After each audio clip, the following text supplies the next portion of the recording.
Assalamualaikum warahmatullahi wabarakatuh. Rahayu, rahayu, rahayu. Nah, sekarang ada sesosok makhluk ciptaan Tuhan yang ada di sampingku, mau mencoba ngobrol santai bareng. Ya. Perlu kenalan dulu nggak nih? Mau dikenalin?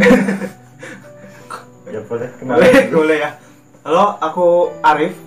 Aku temennya Dimas. Sebenarnya tetangga sih ya, rumahnya deketan banget. Jadi rumah kita depan belakang. Iya, depan belakang. Dan ide kali ini terus terang diajaknya dadakan banget karena ya tahulah kita lagi ada wabah seperti ini, jadi banyak waktu diam diri di rumah, terus akhirnya diajakin buat ikut video. Ya aku sih di sini cuman mau ikutin frame aja, nggak banyak kontribusi sebenarnya. Ya, jadi pada video kali ini kita hanya ngobrol santai aja ya, ngobrol-ngobrol santai. Mungkin ada beberapa cerita yang memang kami pernah dengar diceritain temen, atau bahkan beberapa ada yang pernah kita alami sendiri. Memang kita biasa kalau ketemu, kalau kadang begadang sampai malam itu kita membicarakan beberapa hal, tapi memang lebih asik selalu yang dibahas itu tentang hal-hal horor atau mistis gitu ya. Nah, jadi memang itu udah jadi kebiasaan kita ngobrol-ngobrol santai gitu. Jadi kita ini sih nggak ada konsep apa-apa ya sebenarnya ya.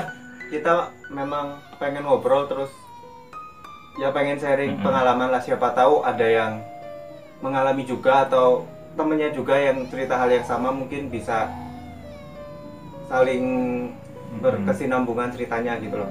Ya, jadi kenapa aku juga kepengen langsung bikin video ini, karena tiba-tiba aku tadi ingat tentang cerita yang aku juga diceritain temenku kemarin itu waktu tahun lalu, akhir tahun lalu itu lagi kan mungkin sekitar bulan Agustus, September, Juni, Juli, Agustus itu kan lagi booming tentang treat KKN Desa Penari.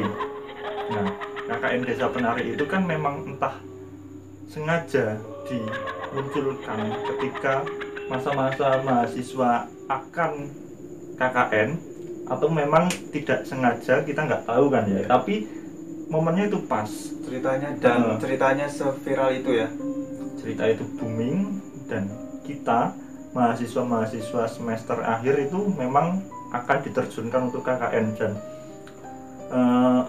aku kan KKN sekitar bulan November dan cerita itu masih hangat gitu loh. Jadi yang namanya habis baca cerita horor, terus kita akan melakukan hal yang sama dengan apa yang diceritakan di tulisan tersebut, itu kan pasti di pikiran kita kan bikin parno. Jadi, nanti menerka-nerka nanti ada kejadian yang serem juga apa enggak gitu ya. Jadi bahkan sebelum kita dibagi tempat KKN-nya pun kita bertanya-tanya gitu loh, aduh aku kebagian di mana, jangan sampai aku kebagian di desa yang kayak di serem ya. Soalnya di KKN Desa Penari itu kan katanya tempatnya itu jauh dari pusat kota, terus sampai dijemput dulu kan itu, terus melewati hutan-hutan. Terus tempatnya juga jadi pedesaan banget lah ya gitu kan. Seperti khasnya tempat KKN biasanya kan memang ditempatkan di desa-desa yang agak jauh dari kota biasanya ya. Dan memang mungkin KKN Desa Penari itu memang diadaptasi memang mungkin dari cerita nyata dan memang beberapa, kalau kalian cari di internet pasti banyak cerita tentang kisah-kisah mistis di ketika KKN itu pasti banyak. Berarti KKN ini biasanya ada cerita khusus ya, terutama hampir semua KKN agak horor ya. Gitu ya. Karena apa? Karena mereka kan KKN pendatang di suatu tempat gitu loh. Jadi pasti mungkin mengalami gangguan-gangguan apa gitu ya. Nah, kenapa aku tertarik untuk menceritakan ini? Karena aku pertama kemarin itu waktu aku dibagi tempat KKN, ternyata tempatnya itu hampir sama di pedesaan juga. Awal-awalnya gitu loh. Jadi KKN Desa Penari itu kan melewati hutan-hutan, terus kiri kanan hampir berapa meter nggak tahu itu kan, tapi kan panjang, hutan panjang gitu loh. Nah itu kan ceritanya awal observasi, dan aku waktu pertama kali observasi itu juga berangkat ke sana jam 5 sore. Jadi posisi udah sore, sampai di sana maghrib. Gitu. Dan sebelum maghrib itu jalan menuju tempat KKN ku itu ternyata kiri kanannya melewati hutan, perkebunan kayu putih. Ya. Berarti gelap banget dong ya? Otomatis. Nah itu karena kiri kanannya kebun, otomatis nggak ada lampu penerangan jalan di situ, jadi gelap. Lalu apa yang kamu pikirin saat itu? Pas waktu berangkat, aku cuma pikir, aduh ini kalau malam gimana ya gitu. Dan ternyata aku sampai sana kan maghrib. Pulang dari sana itu sekitar jam 7 atau jam 8 malam. Nah itu kan udah malam tuh. Nah posisi gelap. Ya seperti yang ada di bayanganku tentang KKN Desa Penari itu, melewati kiri kanan perkebunan kayu putih, otomatis gelap semuanya. Udah, aku awal kesana udah mulai pikiran-pikiran yang udah makin parno, ditambah ternyata realita tempatnya juga agak-agak spooky ya. Agak jauh, memang jauh dari pusat kota itu ya. Nah di tempat itu satu desa ada beberapa padukuhan atau beberapa dusun. Dusun ya, kalau nggak tahu padukuhan dusun. Dusun itu yang dipakai untuk KKN kampusku itu cuma 3 dusun. 3 dusun, satu dusun ini diisi satu kelompok. Nah yang dusun terakhir ini diisi 2 kelompok gitu. Jadi satu yang terakhir ada satu dusun yang dibagi 2 kelompok. Gitu. Ya. Waktu pertama observasi aku cuma sama kelompok yang di dusun sebelah gitu. Jadi 2 dusun ini awalnya itu diundi.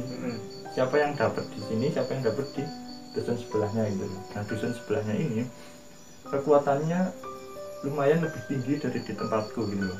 Dari segi gangguannya konon memang energinya lebih besar di dusun sebelah gitu. Ada suatu tempat ini kan posisi bukit gini, terus kebagi beberapa padukuhan, beberapa dusun. Hampir beberapa lokasi di dusun-dusun ini yang agak disakralkan atau yang wingit itu posisinya di atas. Begitulah. Jadi ada hampir puncak gitu. Pedesa, ya pokoknya bayangannya apa ya? Pedesa, pemukiman khas di daerah pegunungan atau perbukitan lah ya. Ya gitu. Nah ini teman-temanku yang di dusun sebelah ini, dia disuruh mengerjakan proker di tempat yang itu, yang memiliki energi besar. Malah anak-anak sering mengerjakan proker di sana. Akhirnya beberapa kali temanku lagi ngerjain proker kan, motongin kayu gitu macam-macam ya.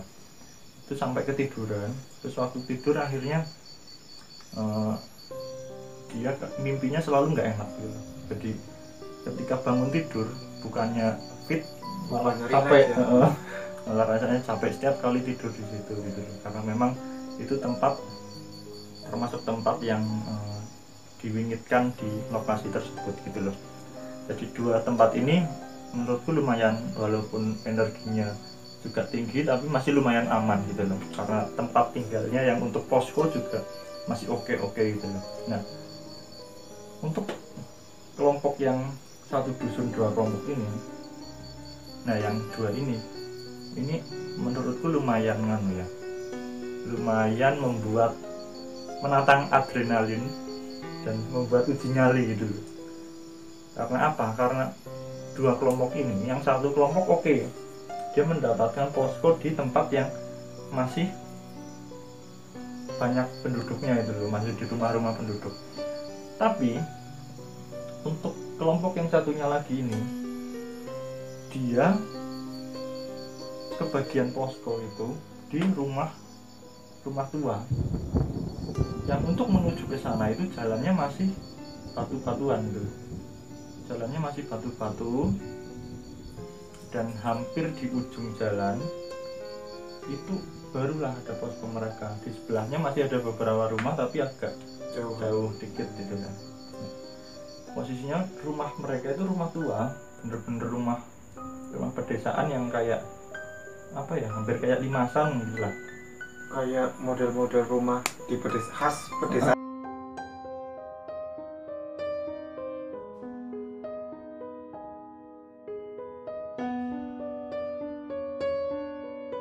Semi permanen lah ya, bangunan semi permanen gitu.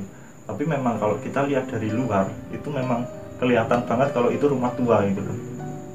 Nah, waktu mereka observasi ke sana nggak bareng sama aku nih.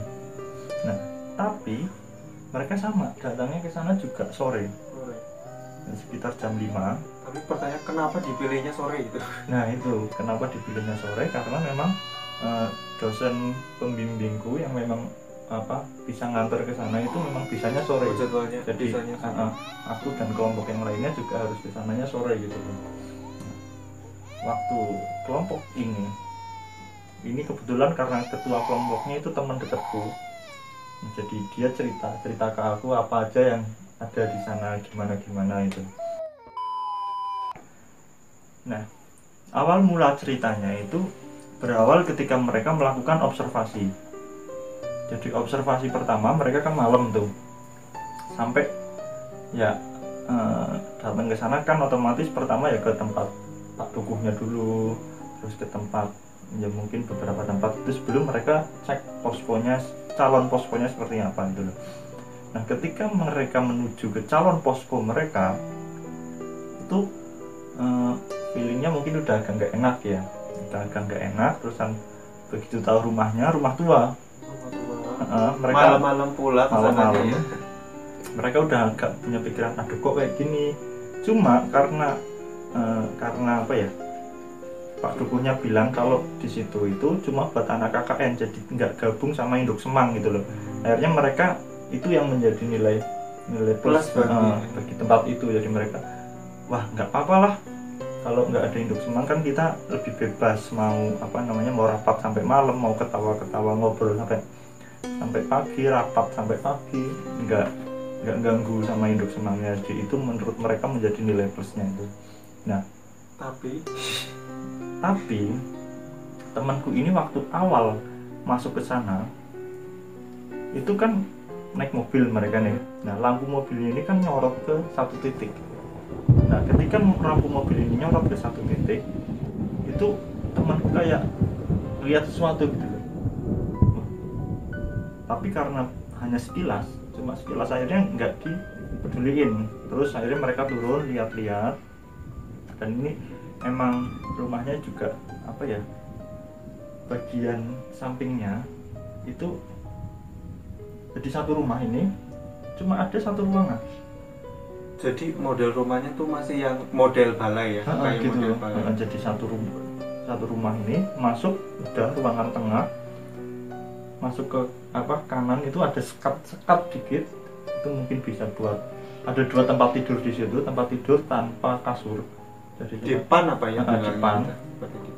Terus masuk ke sana itu udah kamar mandi, dan yang kamar mandi ini bangunan baru, tapi masih batu bata, belum dikasih semen gitu, belum dilapisi semen. Nah, pas bagian kamar mandi itu belakang ada masuk ke belakang lagi menuju sumur, itu nggak ada pintunya gitu loh. Dan temanku ini udah lihat-lihat semuanya gitu. Ketika dia penasaran, tadi aku lihat apa ya waktu disorot mobil itu, akhirnya dia keluar lagi ke tempat yang tadi lampu mobil itu menuju ke titik yang dia lihat sesuatu itu. Dia cek lagi ke situ, dan ternyata memang di situ ada apa? Satu benda. Apa coba? Itu alat transportasi manusia ketika hidupnya telah berakhir. Keranda dong. Jadi ternyata rumah yang akan mereka tempati ini adalah tempat untuk menyimpan keranda. Waduh, dapat bonus keranda ya. Jadi udah rumahnya tua, di samping rumahnya ini ada keranda dengan warna hijau mencolok. Waktu kesorot mobil kan akhirnya mencuri fokus. Waduh. Dan yang tadi itu, yang kamar mandi itu nggak ada pintunya. Itu belakang langsung sawah. Setelah sawah itu langsung hutan. Lagi membayangkan betapa suasana di rumah itu sih. Di rumah tua itu, depan rumah itu ada pohon kelapa tinggi itu. Nah setelah itu mereka pulang, ceritalah ke teman-temannya. Oke, mereka pada minta ganti tempat, ganti posko, pindah posko, atau setidaknya kerandanya dipindahkan dulu sementara, jangan di situ gitu loh. Tapi nggak tahu gimana, setelah mereka penerjunan untuk ke sana, kerandanya masih ada di situ dan mereka tidak dipindahkan ke tempat lain gitu loh. Jadi mereka dengan terpaksa akhirnya mau menempati posko tersebut selama 1 bulan gitu loh. Dengan bonus keranda. Ya. Bonusnya Coba spesial bayangin, ya. KKN kan enaknya sore-sore kita ngobrol di depan rumah, depan posko, Iya, apalagi itu iya. nggak ada induk semang, gitar, main gitar di depan gitu loh. Tapi gimana kita mau santai-santai di depan kalau di sampingnya ada keranda? Aduh. Kan keranda kesannya itu kalau malam ada kadang apa goyang-goyang sendiri kalau gimana kan pikirannya enggak. Pikirannya udah. Apalagi yang namanya keranda itu kan buat bawa berbagai macam jenazah ya. Jadi kita nggak tahu jenazah yang dibawa itu seperti apa kan, pastilah ada yang Energinya positif atau negatif. yang nempel di situ gitu loh. Akhirnya hal itu kan yang membuat aura juga kurang anunya. Akhirnya malam pertama mereka tidur di situ, memberanikan diri semuanya tidur di situ karena cuma ada 1 ruangan itu. Akhirnya semuanya tidur di situ ya. Nah, ketika mereka tidur di situ, karena ini tembok, kerandanya ada di sini dan mereka tidur di sini. Nah, karena tembok, terus mereka tidur di sini, kerandanya ada di sini. Nah, otomatis ada dong yang tidur di sini di samping tembok ya berarti ya. Mepet tembok yang berseberangan dengan keranda. Nah, itu siapa yang mau tidur di situ? Dan karena ketuanya itu memiliki jiwa tanggung jawab dan mengayomi, akhirnya temanku yang jadi ketua yang akhirnya milih buat tidur di samping keranda itu. Jadi ketika malam-malam kan juga parno juga kan, ini gimana kalau dari samping tembok ada yang gerak-gerak itu kedengaran pasti. Glodek atau suara duk tembok gitu kan, pikiran juga macam-macam. Akhirnya malam pertama mereka tidur di sana, mungkin pagi-pagi atau dini hari ya, itu semua udah tidur. Ada 1 anak mungkin ya yang belum tidur atau mungkin kebangun gitu, dan dia melihat 1 sosok itu malah ada di depan pintu rumah, bukan di samping keranda itu kan juga ada jendela ya. Tapi bukan di sana, di depan pintu rumah. Pintu rumah ada sampingnya ada jendela.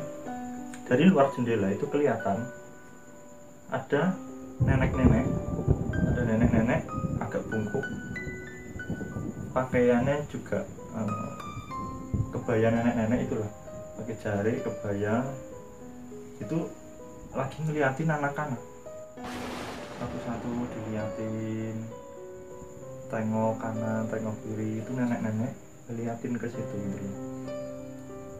Karena takut akhirnya dia tidur lagi. Besoknya belum cerita, akhirnya terus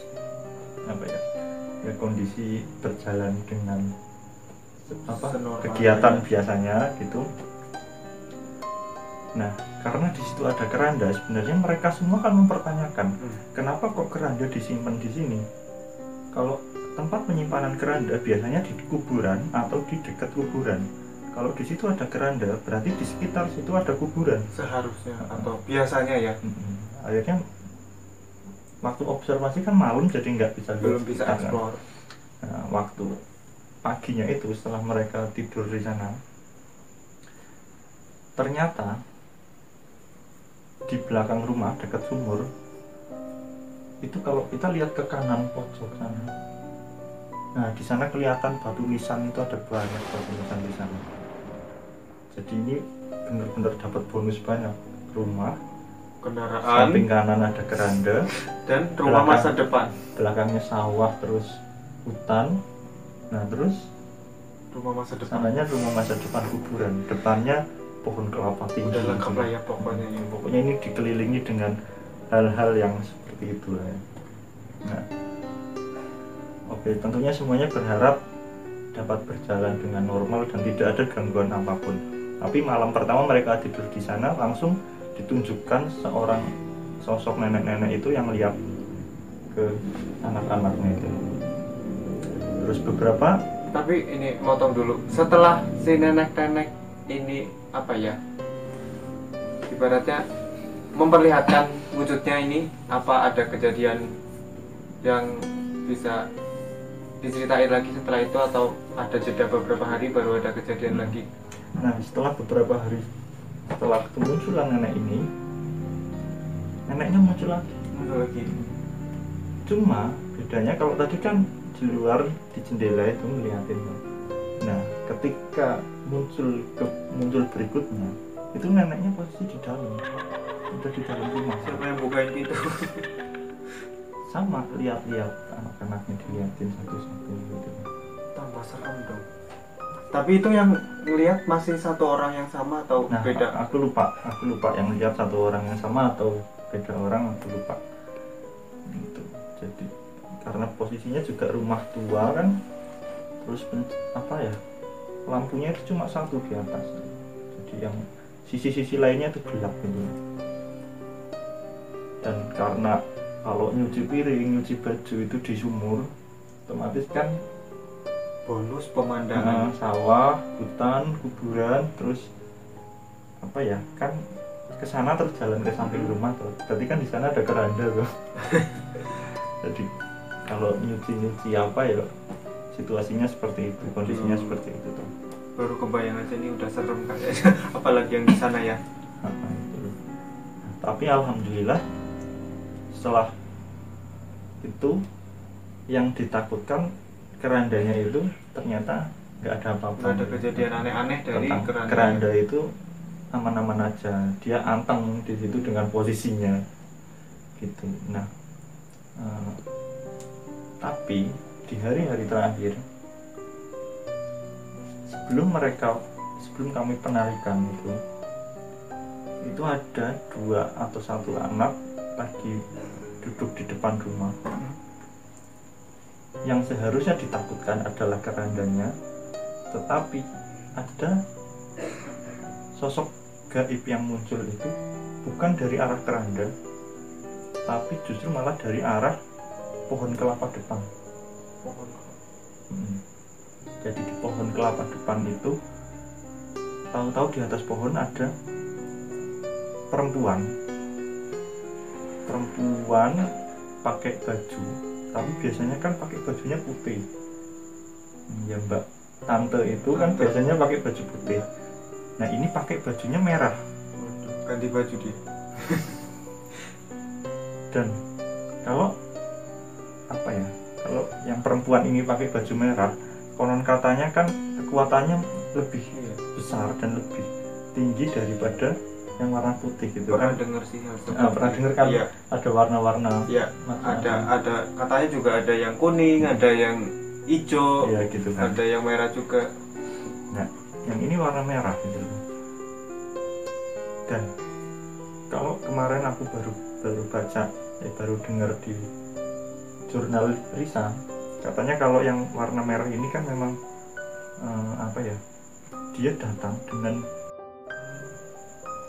baunya lebih anjir daripada yang warna putih gitu. Tapi kalau nggak salah juga katanya kalau yang merah ini kayak punya ambisi tertentu nggak sih? Katanya sih. Yang Kurang paham. Itu jadi ketika mereka mau pergi, malah sosok perempuan itu menampakkan dirinya gitu. Jadi mereka sudah beranggapan aman-aman aja, ternyata ada sosok perempuan yang malah menampakkan dirinya itu. Dan setelah itu di dalam rumah beberapa kali ada yang dengar kayak suara anak kecil Itu di dalam. Dan hari-hari terakhir atau sebelumnya juga udah ada? Lupa ya. Jelas ada suara-suara anak kecil itu kayak lagi main-main di dalam rumah gitu. Entah itu tuyul atau apa, mereka juga masih apa sih ini. Dan setelah ada itu, akhirnya mereka cerita ke penduduk sana yang dekat dengan mereka. Ternyata memang sosok yang menjaga di sana itu justru malah sosok nenek-nenek itu. Nenek-nenek yang akhirnya masuk ke rumah itu memang yang ada di dalam rumah itu loh. Dan memang sosok ini yang menjaga rumah ini agar tidak dimasuki oleh energi negatif yang dari luar itu. Tapi akhirnya dikasih tahu nggak sih kalau tempat itu sebetulnya apa tadinya memang balai pertemuan, maksudnya apa memang sebenarnya ditempati oleh warga situ atau seperti apa gitu, ada ceritanya atau enggak? Nggak tahu, kayaknya itu yang jelas memang udah lama nggak ditempatin. Nah itu mungkin neneknya itu memang awalnya yang punya rumah itu kayaknya ya. Jadi justru ini yang sosok penjaga rumah seperti yang aku bahas di video-video sebelumnya tentang sosok gaib penjaga rumah lah. Nenek ini adalah sosok gaib penjaga rumah di rumah tersebut gitu loh. Jadi kalau nggak ada nenek ini, kemungkinan besar yaitu yang dari luar, yang jahil-jahil itu bisa masuk dan mengganggu anak-anak di dalam itu loh. Jadi pas neneknya itu ngeliatin anak-anak satu-satu, mungkin itu ngecek bahwa semuanya baik-baik aja. Jadi akhirnya mereka setelah melihat Mbak baju merah itu udah jarang duduk-duduk di depan itu, dan kondisi semakin mencekam. Tapi si mbaknya ini cuma nongol satu kali atau pernah? Kayaknya 2 kali kayaknya. Nah aku pernah juga akhirnya main ke sana. Aku main ke sana, posisi juga sekitar sore jam 4 jam 5, tapi mendung banget dulu, jadi gelap. Posisi gelap, udah mendung.